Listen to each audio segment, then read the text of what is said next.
It is my distinct honor and privilege to present to you the Governor of the great state of Louisiana, Honorable John Bel Edwards.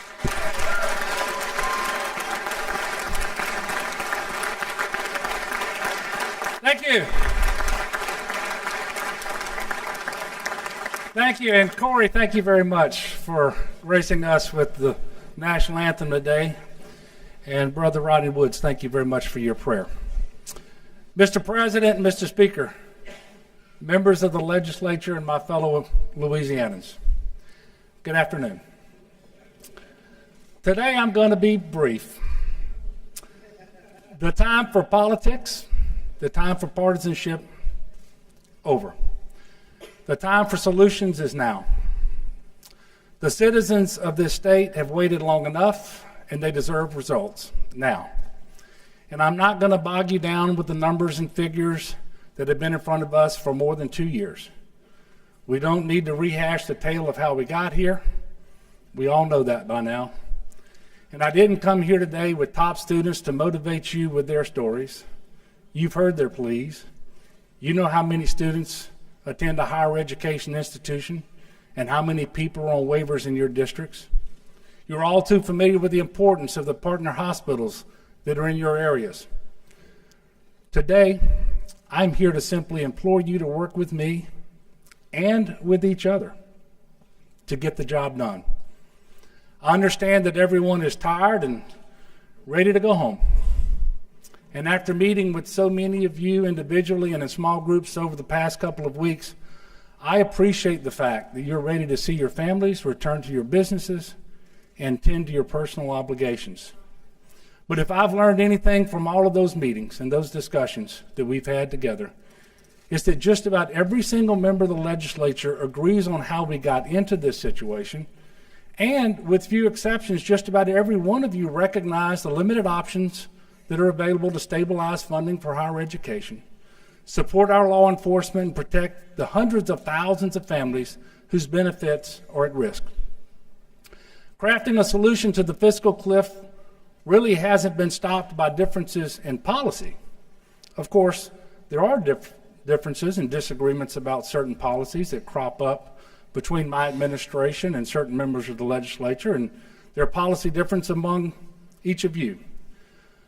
But that's a natural part of our democracy. It's actually healthy. We can work our way through those disagreements. But everyone in this chamber knows the real reason we're back here today for our 7th special session is not over disagreements of policy. It's more about politics. And that's simply inexcusable. The people of Louisiana deserve better than that. Our students deserve better than that. Our children deserve better. Our seniors and veterans deserve better. Our constituents should not be used as political pawns because a handful of people have decided to play a game of partisan chess with our budgeting process. So that's why I want to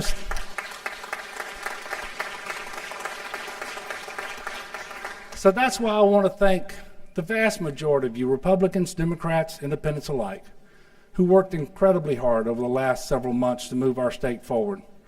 Your willingness to cast aside partisan labels for the common good is commendable, and you should be applauded for your efforts. And it's my hope that in the coming days, more of your colleagues will join your efforts. Turn a deaf ear to the out-of-state special interest groups who threaten to influence our discourse and to open their minds to a brighter future right here in Louisiana. One that has a thriving higher education community that attracts and maintains our best and brightest young students to stay here and become business leaders, inventors, doctors, teachers, and community leaders. We all want those things. Wherever you go, you can see the progress that we've made together, but we've only just begun. If we want to achieve the progress we are truly capable of, now is the time to make it happen. Just look at what's going on today in Louisiana. More people are working in our state than ever before. The unemployment rate is at a 10-year low. Every day, new business opportunities are popping up across the state. In the last year, we attracted the largest economic development deal in our state's history. And last year, not a single state exceeded our decline in unemployment. All these reasons are why our economy is doing better. This is our last chance to finally achieve the stability Louisiana needs so that we can continue our tremendous momentum of creating jobs, attracting new businesses and industries, and educating the next generation of workers. But friends, let's not fool ourselves.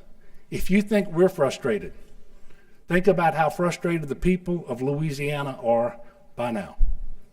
They have been waiting for solutions, waiting for the legislature to act. That action must come now, and this will be our last opportunity to give them security, the security that they need and the peace of mind that they deserve, so that they can get back to living without fear of the services they depend upon being eliminated or carved up on the chopping block. There won't be another opportunity to get this fixed before the end of this fiscal year on June 30th. We've been teetering on the brink of the fiscal cliff for too long, and the clock is winding down. We will start the next fiscal year on July 1st, whether or not we fix this cliff. This is it. Our last chance to adequately fund our priorities and reduce the tax burden on the people of Louisiana by more than $550 million. That would result in a budget proposal that is more than $200 million less than the standstill budget that just about every one of you voted for last year. It is a responsible way forward. It protects our state's hardworking taxpayers while we continue to ensure state government is more efficient, more effective, and more accountable to the people. We've been through this exercise more than enough times now. All the while, my door has been open to you.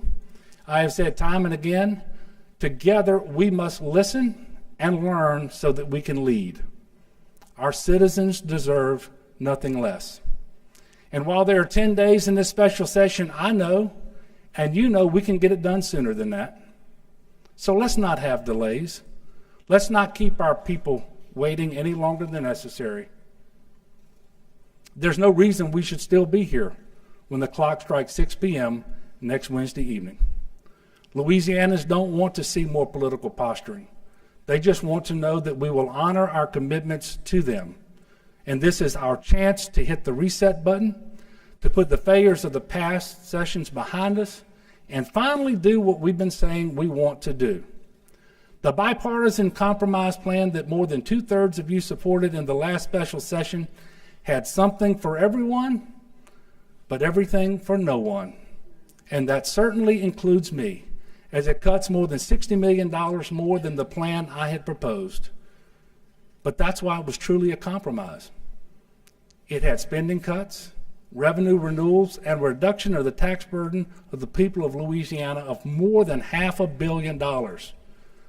These are meaningful, measurable improvements that will favorably impact every single person in our state. It had all of that, and it still adequately funded our most essential priorities. And that plan is still available to us. We can, and we should, meet in the middle and finish the job. The last few months have been difficult for all of us. Over the past several months, partisan politics have infested this building in a way that, quite frankly, we've not seen before. And it's not a welcome occurrence. Trying to craft a solution to the difficult budget situation is hard enough on its own, but the constant mix of partisan angling just makes it that much harder for all of us. But for those keeping score based on politics, let me tell you that in the end, none of us in this chamber will win. I won't be the winner. The Speaker won't be the winner. The President won't be the winner. The House won't win. The Senate won't win. Republicans won't win, nor will the Democrats. None of us here today in this chamber wins. But the truth is, this isn't about us. Never has been. If we fail, the biggest losers will be the people we represent.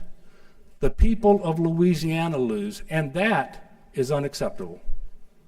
However, if we all will just summon the courage to do what we know is right, put politics aside and put Louisiana first, I'll tell you who will win.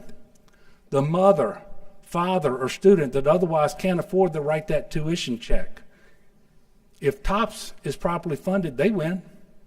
Every student who attends a technical college, community college, or university with stable funding, they win. The sheriff's department that will be able to house our inmates more efficiently and far cheaper than it costs in the state's correctional facilities, they win. The district attorneys who prosecute criminals and keep our communities safe, they win.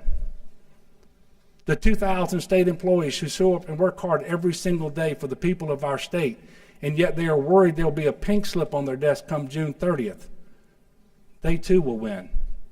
Our National Guard, which as we speak is preparing to support us should any natural disaster come our way this hurricane season, they win. You see, with a compromise, with a solution, the people of our state will win. And that is why we're here. It never was supposed to be about us. It has always been about the people we serve. So let's make sure that they win. It's about Louisiana. Your Louisiana, my Louisiana. This is our Louisiana. So let's get it done. No delays, no excuses. Let's seize this opportunity. We all know we can do this, and Louisiana will be better for it. So God bless you, and God bless the great state of Louisiana.